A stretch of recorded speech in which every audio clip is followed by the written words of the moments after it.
Hey guys, I just want to go through this real quick. Okay, so checkpoint two. Okay, I think you guys have a firm handle on, so we're gonna go through what you need to do for checkpoint two and three.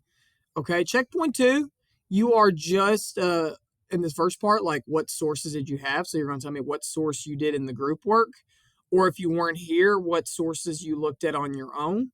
Okay, and like what did you discover in looking over these sources? Like what really stood out to you?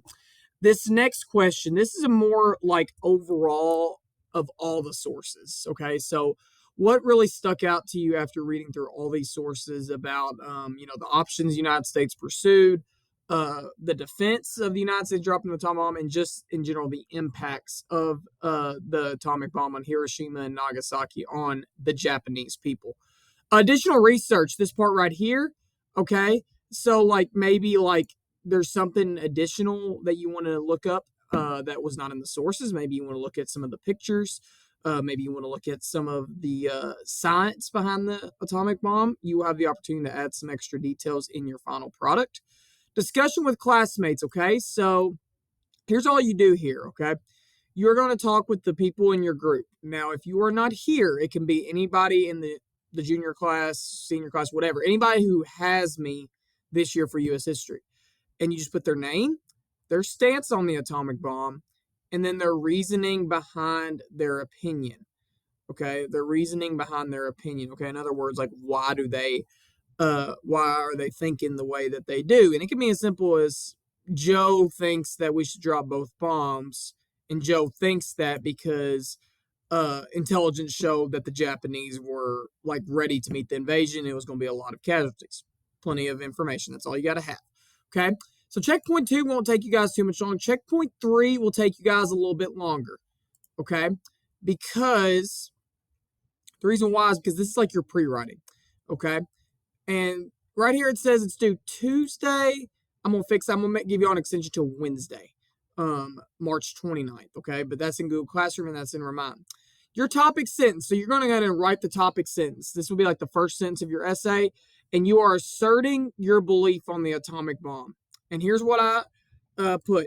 Please do not use I believe or I think. It makes you sound like you're wishing on a distant star far, far away. State your thesis statement confidently what you believe. So the United States had had confidence justifications to drop the atomic bomb because yada yada yada, and you just kind of give a general overview of what you're going to be talking about, and then that will launch you into the rest of your paper.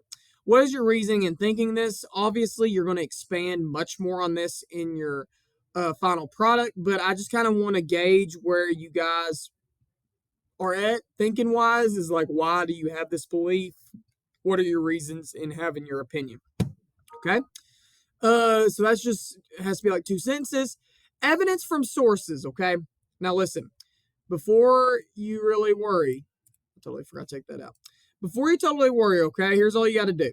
Okay. You've annotated those copies of your sources, the paper copies, the big old source packets that I killed about 5 trees to make. All I want you to do is look back on those packets, find that evidence you highlighted, and then think about how you're going to use it. Okay, so let's say you want to do source 7. Okay, you want to do source 7. So right here, 1 second. And by the way, digital copies of the sources are right here. Okay, make it easier for you guys to copy it. You want to do source 7 because you want to talk about how, that person saw the neighbor and family, and the dad, his skin was basically peeling off his body. Okay, boom. Copy and paste, source 7.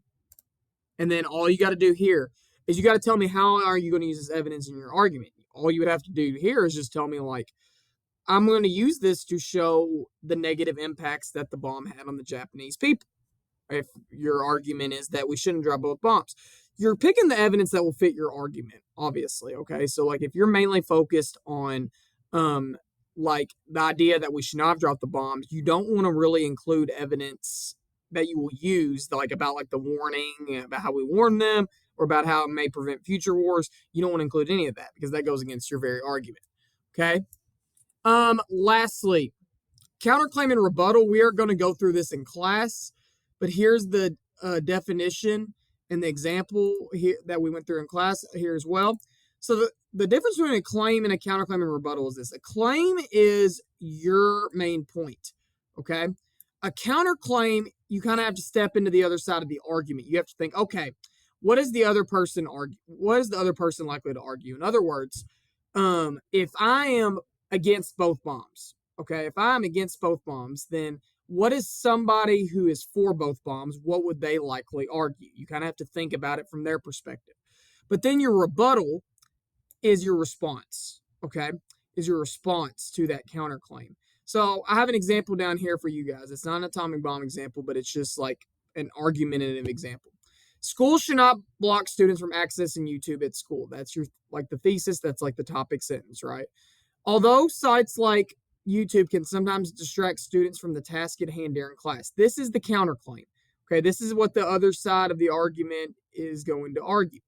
Allowing students to access YouTube is essential in time where learning is so modernized. Students' learning experience can be enhanced with YouTube as the site offers several educational videos that can provide additional information. So see, here we acknowledge the other side, but what's in blue, this kind of shows how the other side's argument doesn't have the best logic, right? Like it's the argument against their argument, effectively. You're proving your point and why you're right. That is what you do with a rebuttal to a counterclaim. For this bottom section, counterclaim, you just have to list what the other side is going to argue. So if I am for both bombs, for instance, then I am going to have to anticipate or think about what the side of no bombs is going to argue. So you could think um, like they're going to argue about the impacts on Japanese people, okay, and all of this. And so you could bring that up and be like, it was terrible that this happened, but you could kind of throw it back in the face of the Japanese government. You could say, we gave them a chance to end the war, both before Hiroshima and before Nagasaki. You could quote source 10, where with Truman's warning. So that would be the counterclaim, is that you would look at like, okay, this is what the other side's going to argue. Sorry, I got ahead of myself. The rebuttal would be like, but like we had warned them, right? Like according to source 10, Truman, highlighted the fact that we told them with the Potsdam Declaration before we bombed Hiroshima. And not only that, we told them before we bombed Nagasaki. Okay. So that's where you put your rebuttal. This just only has to be a few sentences long. Okay. You don't have to spend a whole night researching, doing additional stuff. It's kind of the same principle as what you did up here as far as the length of it. I just need 2 or 3 sentences so I know where you're heading. Okay. Obviously, on your final argument, it's going to be a little bit longer. Okay. But for the sake of this, I just need to know where you're heading. Okay. Now, last note. If you're arguing the U.S. should have bombed Hiroshima but not Nagasaki, like if you think only one, then you need to address both sides. You need to address a rebuttal to those who say both bombs were necessary. So you need to highlight like why, like one was okay. Well, you should only drop one. And then you have to highlight a rebuttal to those who said no bombs were necessary. Why did we at least need one? Why did we need to drop at least one on Hiroshima? Okay.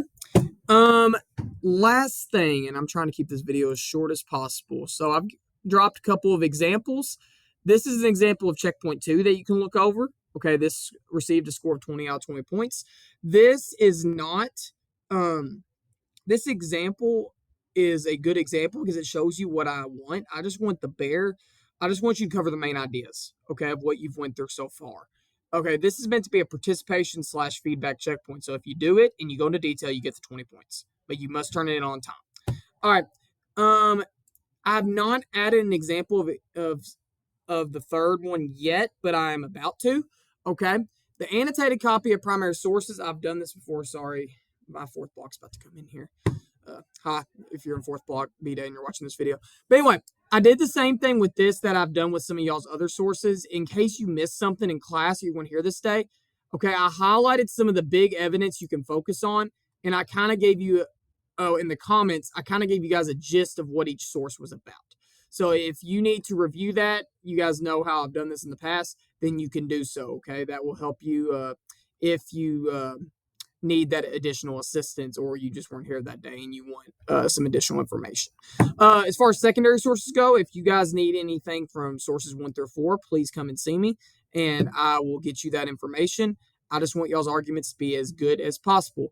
But make sure you stay on top of the checkpoints. This is how you will do well in this project, especially checkpoint 3. Turn this in, okay? Because what this does is it lets me give you good quality feedback before you sit down and write your final answer.